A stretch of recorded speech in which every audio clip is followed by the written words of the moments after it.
حتما، چون شما خواستین انجامش میدیم. احتیاج داریم به یه پارچه طرحدار و یه پارچه ساده مکمل. از طرحهای لباسم استفاده کردم و از پارچه ساده بندینک بریس زدم. بندینک رو دوخت کردم و به رو کشیدم. من این کارو با استفاده از میله بافتنی انجام دادم. بعد از اینکه بندینکتون رو کاملا به رو کشیدین، اصلا نباید بهش اتو بزنین و بذارین که حالت گرد خودش رو داشته باشه. اگر که حجم نداشت، با استفاده از پشم شیشه میتونید بندینکتون رو پر بکنین. بعد از اینکه این کار انجام دادین، روی پارچه به طرحهایی که پارچمون داره یا به طرحهایی که خودمون دوست داریم این بند رو روی کار فرم میدیم و با سوزن فیکسش میکنیم. حالا با استفاده از سوزن و نخ این کار رو از رو کوک میگیریم و کاملا به پارچه زیر فیکسش میکنیم.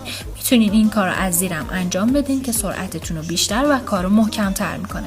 بعد از اینکه این کار رو کردین، از پشت به لباس اتو بکشین که نتیجه میشه این کار دلبر فوق‌العاده که عجب چیز خوشگلیه. بعدی رو تو کامنت ها بهم پیشنهاد کن.